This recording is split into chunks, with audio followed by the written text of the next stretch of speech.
Bien le bonjour à vous et bienvenue sur ma chaîne pour vos projections intuitives sur le deuxième semestre de cette année 2022. J'espère que vous allez tous très bien. Alors, les cartes qui seront utilisées seront pour la lecture sur YouTube. Je vais me servir du Silver Witchcraft Tarot, d'accord? L'extension sera faite avec le Golden Universal Tarot. La petite carte conseil, le petit oracle conseil, c'est l'oracle du Tao. Et puis, mois après mois, les énergies du mois seront décryptées avec les cartes ici réalisées par Clara Tissot, la voix de la sagesse. Voilà. Comme d'habitude, si vous pouvez aller voir votre signe ascendant, votre signe lunaire pour compléter évidemment les projections, pour compléter la lecture. Et puis, les extensions de ces projections sont sur ma chaîne, sur la boutique du site internet alice-nicolas.com. Le lien est dans la boîte de dialogue là-dessous directement, ou alors vous allez directement sur le site alice-nicolas.com et dans la rubrique hors série, puisque les projections sont une série hors série, vous trouverez l'extension pour cette projection. Voilà, merci à chacun d'entre vous, prenez grand soin de vous et au plaisir de vous retrouver mois après mois pour développer les énergies que nous verrons là durant ces projections. Merci bien. Bélier, bonjour, c'est à votre tour pour votre lecture de projection sur le deuxième semestre de l'année 2022. J'espère que vous allez tous très très bien. Alors, on va faire cette lecture comme on a fait les précédentes, c'est-à-dire sous la forme de la croix. Ensuite, comme je vous l'expliquais, je vais vous sortir un oracle du Tao, d'accord, comme ceci.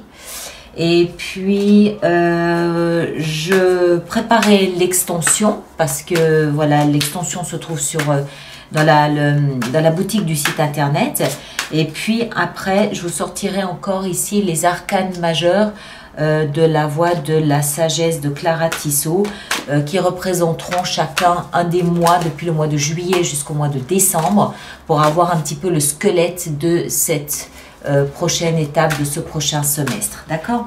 Alors, on va y aller, on va commencer. Donc, que vous soyez signe solaire, signe ascendant ou signe lunaire en bélier, cette lecture peut vous concerner avec, on va y aller tout de suite, au cœur de votre lecture, donc au cœur des 6 prochains mois, on a le roi de coupe. Alors, le roi de coupe, il peut nous parler d'une personne d'un signe d'eau, cancer, poisson ou scorpion. Moi, je ne crois pas, quoique c'est peut-être encore un petit peu trop tôt pour être aussi affirmative. Il s'agit en fait surtout de maîtriser ses émotions. Le roi de coupe, le fait que ce soit un roi nous explique qu'il y a une maturité, une maîtrise, d'accord? Ça vous concerne que vous soyez homme ou femme, ça vous touche, ça vous concerne de la même façon. Si la reine de coupe peut quelquefois se laisser déborder par ses émotions, c'est-à-dire être dépendante de ses émotions, être submergée par ses émotions, le roi de coupe, lui, il vit ses émotions, donc il est touché de la même façon. Par contre, il arrive peut-être mieux à les canaliser. Il arrive peut-être mieux à les maîtriser, j'aime pas trop ce mot quand on parle d'émotion, mais on va dire canaliser, à les structurer. Ce qui fait qu'en fait, il les vit d'une manière peut-être plus sereine, plus mature, plus responsable, même s'il est touché de la même façon. D'accord? Il peut aussi également s'agir ici de quelqu'un au cœur de votre lecture, de quelqu'un qui vous protège, de quelqu'un qui vous aime beaucoup et qui a cette intention peut-être de vous protéger, de vous prendre.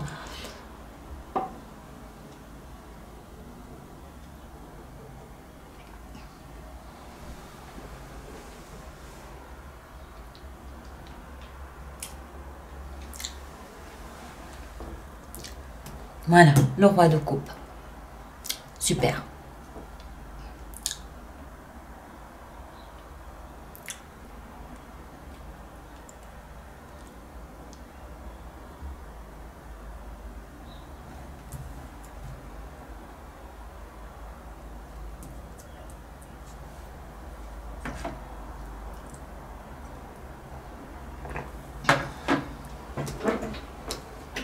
Ensuite, on a dans le mental, ici au niveau de vos mental, on a l'as de coupe. Alors, vous êtes... Alors, je pense que cette énergie, du coup, c'est vous. Parce que vous êtes complètement tourné, complètement orienté vers vos émotions. Le l'as de coupe nous explique que votre cœur déborde d'amour, votre cœur déborde d'émotions.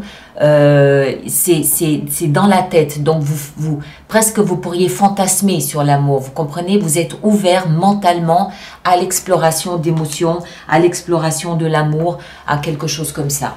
On continue, on va essayer de mieux comprendre. Ici, ce qui vous aide, le socle sur lequel vous vous appuyez, on a la justice. Alors, il peut s'agir d'une histoire d'amour, c'est-à-dire de contrat de mariage ou de divorce, donc quelque chose lié à l'amour qui se passe devant un tribunal. Oui, ça peut être le cas. Mais on n'oublie pas que la position ici, c'est une position qui vous est favorable, donc c'est quelque chose qui vous porte. Moi, je verrais plutôt ici une attitude, un comportement ou le soutien d'une tierce personne en termes d'amour, en termes d'émotion, pour que vous ayez un juste retour de l'équilibre de votre balance émotionnelle. Comme si quelqu'un prenait position pour vous, comme si quelqu'un vous aidait, comme si quelqu'un vous protégeait, comme si quelqu'un vous soutenait, comme si quelqu'un était là pour en fait vous aider à trouver une forme de justice en termes ici d'amour vraisemblablement. On continue. De là d'où vous venez, le soleil. Vous venez d'un espace où vous étiez bien, où vous étiez heureux ou heureuse, d'un espace où les choses étaient limpides, où c'était le bonheur, où c'était la joie, où c'était voilà, la joie de vivre, la joie de croquer la vie, un bon moment. Vous venez de là. Avec un roi de coupe ou une reine de coupe, avec quelqu'un qui exprime de l'amour, qui l'assume. Et vous êtes quand même toujours branché là-dessus. Il y a juste la justice ici où je m'interroge. Je ne sais pas si ça nous parle d'une rupture ou si ça nous parle d'un engagement ou si ça nous parle simplement de votre revendication à vouloir de l'amour. On continue avec l'endroit où vous allez vers le valet d'épée. Alors, le valet d'épée, il peut vouloir nous expliquer deux choses. La première, c'est que vous avez peut-être l'intention de dire votre vérité. Le valet d'épée, il parle, hein, puisque les épées sont la communication. Il parle, mais il parle de manière crue, de manière dure, de manière maladroite. Il peut blesser, il peut heurter avec des mots qui sont métalliques, qui sont froids, qui sont tranchants et coupants. D'accord? Donc ça, c'est une possibilité. Concernant quelque chose ici où vous avez peut-être besoin de revendiquer une forme de justice, quelque chose que vous considérez juste, mais ça me paraît évident que ça concerne l'amour. Ensuite, le valet d'épée, il peut aussi nous expliquer, puisqu'on est dans la communication, que vous remplissez peut-être des formulaires, des démarches, vous faites peut-être des démarches sur Internet pour une forme de justice. Encore une fois, ça peut très bien nous parler de divorce. Ça peut très bien nous parler de démarches que vous faites concernant une situation émotionnelle, des démarches que vous faites sur Internet. C'est possible. On va voir, hein, on continue, on va essayer d'en savoir un petit peu plus. Alors, on a maintenant notre petite oracle ici du Tao. On va voir ce que ça nous apprend. Alors, on a l'abysse. L'abysse, je ne sais pas si c'est de bon augure, ça. Je vous le lis. Danger, engloutissement, caractère imprévisible, conditions hasardeuses, sentiments obscurs, insécurité, confrontation à la peur, courage. Alors, moi, ce que je comprends ici, c'est que il se passe quelque chose de pas très sympathique. Hein, j'ai envie de dire ça comme ça. On garde cette carte ici, oracle de l'abysse, alors que vous proveniez d'un endroit où c'était limpide, c'était clair, c'était lumineux, il n'y avait pas de problème avec le soleil. Je pense que ça concerne tout au moins une relation émotionnelle avec peut-être un roi de coupe, à moins que ce soit vous. que cette carte soit vous, où vous assumez vos émotions, ou le manque ou le changement émotionnel que vous êtes en train de vivre. Et vous avez à cœur, ici, dans ce qui va vous aider, de vous rendre justice. Alors, soit en donnant votre version des choses, en sachant que vous pouvez heurter, vous pouvez faire mal, ou en remplissant éventuellement des formulaires, en faisant des démarches sur Internet pour peut-être vous rendre justice, encore une fois. D'accord? Ce qui me semble clair, c'est que ces deux cartes d'épée ici, que ce soit la justice ou le valet d'épée, nous expliquent que vous êtes dans une démarche pour vous, d'accord? Pour rééquilibrer quelque chose en vous, chez vous, quelque chose d'émotionnel. Alors, ça peut être de l'amour, mais ça peut aussi être, par exemple, une maison à laquelle vous tenez. Vos émotions sont impliquées, d'accord? Donc, vous voulez peut-être récupérer une maison.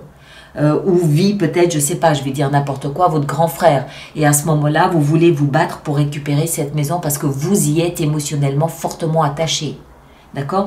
Vos émotions sont impliquées ici, c'est évident. Vous assumez vos émotions et vous assumez le fait de vouloir vous rendre justice parce que vos émotions sont impliquées. C'est ce que je comprends. Par contre, voilà, ici, on a quand même quelque chose de où il va falloir peut-être se retrousser les manches et confronter une forme d'insécurité, confronter une forme d'imprévisibilité, parce que, voilà, mais toujours en ayant comme leitmotiv votre justice à vous. Je vous rappelle que la justice, elle est dans une position qui vous est favorable. Donc, plus vous allez chercher à être juste selon votre concept, selon vos principes à vous, plus vous serez aidé par la vie ou parce que c'est dans une position favorable. Alors, on va voir maintenant, mois après mois, comment ça peut s'inscrire. Donc, le mois de juillet, on a le pendu. Changement de point de vue. Vous changez d'avis sur quelque chose. OK. Le mois d'août, on a l'impératrice. Vous reprenez peut-être... Là, moi, l'impératrice, je la vois assez bien avec le roi de coupe, où il est question d'assumer pleinement vos émotions. Il est question peut-être aussi de déterminer ce qui vous nourrit, ce qui vous intéresse, ce que vous voulez. L'impératrice, pour moi, c'est vous face à vous. On continue ici avec le mois de septembre. Voilà, elle est là, la transformation. D'accord? La mort. Donc, vous mettez fin à quelque chose, peut-être en discutant, ici en parlant avec le valet d'épée, et vous commencez à entamer ici un rééquilibrage, quelque chose qui vous paraît plus juste à vous, en septembre. En octobre, on a la lune. Ok. Ici, les émotions seront probablement fortement impliquées, probablement fortement sollicitées. C'est possible. Hein? Avec la lune, ou peut-être que vous n'aurez pas une grande idée de comment ça peut évoluer, on va voir. En novembre, on a la force, ok, très bien, ça c'est vous. Vous récupérez votre force, vous dépassez cet abysse, ici vous dépassez la peur, vous dépassez ce caractère, cette ambiance un petit peu hasardeuse, et vous allez au-delà, ça veut dire que vous rugissez. En novembre, ici, vous allez rugir pour encore une fois aller jusqu'au bout de ce que vous considérez, vous, être juste. Et en décembre, on a l'amoureux. Alors, ça peut avoir un rapport avec ça ici. Oui, ça peut être une rencontre ou une retrouvaille ou une réconciliation avec une âme sœur. Oui, moi, je ne crois pas. Je crois encore une fois qu'ici, il est question de revenir à ce qui vous paraît juste à vous en termes d'émotion. Et je verrai assez bien là peut-être comment est-ce qu'il faut le dire, une résolution qui complète cette forme de recherche de justice pour vous. D'accord? Il y a vraiment ici, je pense que vous faites une démarche. Moi, je vois assez bien la démarche juridique ou la démarche, une démarche d'une manière ou d'une autre pour vraiment vous rendre justice là où vos émotions sont impliquées. Hein. Encore une fois, ça peut être une maison, ça peut être un travail, ça peut être une relation, ça peut être un enfant que vous essayez peut-être dont vous essayez de récupérer la garde. Ça peut être Voilà, ça peut être beaucoup de choses. Je vous laisse le placer en fonction de ce que vous vivez, évidemment. Alors, on va faire... Alors, je vais juste pousser un petit peu pour qu'on ait plus de place. Et on va préparer notre extension. Voilà. Alors, on va en mettre une ici sur le roi de coupe. Le roi de coupe. Qu'est-ce qu'on a avec le roi de coupe? On a la 6 de bâton. Triomphe, succès. Il est question de vos émotions à vous, fortement. Quelque chose que vous arrivez vraiment à gérer, à maîtriser, encore une fois, gérer, maîtriser. Encore une fois, ce sont des mots que je n'aime pas employer dans le domaine des émotions. Mais je pense que vous devenez plus... Comment est-ce que je dois dire ça? Vous devenez plus expérimenté à canaliser vos propres émotions, à ne pas vous laisser embarquer dans des plans un peu foireux et vous arrivez vraiment à canaliser vos émotions, à savoir ce qui vous nourrit, ce qui ne vous nourrit pas. Quand ça ne vous nourrit pas, pas de problème. Je rééquilibre les plateaux de ma balance à moi en termes d'émotions. D'accord? On va voir, on continue. Dans votre tête avec l'as de coupe, on a la 4 de coupe. Ok? Beaucoup d'émotions hein, pour vous. Dans la justice, qu'est-ce qu'on a? On a la reine de coupe. Waouh! Ouais, beaucoup d'émotions. Mais je pense que c'est vraiment vos émotions qui sont au cœur de ces 6 prochains mois. Il y a quelque chose ici qui va venir chatouiller vos émotions, pas dans un sens négatif, hein, pas du tout. Mais, ou alors vous apprenez peut-être à mieux déchiffrer vos propres émotions. C'est possible aussi. Après, il peut aussi éventuellement s'agir d'un projet qu'on vous a peut-être retiré, mais pour lequel vous essayez de vous battre. Parce que c'est un projet qui vous tient à cœur. Hein? Le soleil ici dans le... Voilà, boum. Ouais, 10 d'épée. Et puis le valet d'épée ici dans la direction où vous allez vers le magicien. Vous graduez en termes de maîtrise de vos émotions, du flot de vos émotions. Vous apprenez à les connaître, vous apprenez à les reconnaître, vous apprenez à les canaliser. Vraiment, je pense que vous devenez vraiment expert en termes d'émotions. 8 de bâton ici. Voilà mes chers, eh ben, écoutez, on va développer tout ça durant notre extension. Je vous lirai ici le texte concernant cette carte oracle. Et puis quoi qu'il en soit, bon, ben, on va voir ici, on va déjà développer en juillet le pendu, savoir dans quel domaine ou pour quel thème, pour quel sujet vous changez d'opinion. Toujours en gardant en tête, on a 1, 2, 3, 4... On a quand même 4 cartes qui nous parlent d'émotion, qui nous parlent d'amour, qui nous parlent d'implication émotionnelle avec le soleil et une carte de triomphe ici de quelqu'un qui essaie vraiment de montrer ses émotions. Et puis, donc on va développer tout ça et on va reprendre mois après mois pour essayer d'en savoir un petit peu plus, d'accord? Moi, je vous demande, s'il vous plaît, de bien vouloir partager, liker, de vous abonner, de laisser vos commentaires pour les autres personnes du signe du bélier. Si vous avez un ascendant et un signe lunaire différent de celui du bélier, allez les consulter pour compléter la lecture. Vous en saurez peut-être un petit peu plus sur ce thème ici des émotions. Et puis, voilà, encore une fois, on se retrouve en juillet pour développer ici l'énergie du pendu. D'accord? Essayez de comprendre comment vos émotions peuvent se trouver au cœur de vos 6 prochains mois, pour quelles raisons, pour quels motifs, et comment ça peut impacter et modifier votre vie. D'accord? Merci à vous tous, prenez soin de vous et à très bientôt. Merci beaucoup.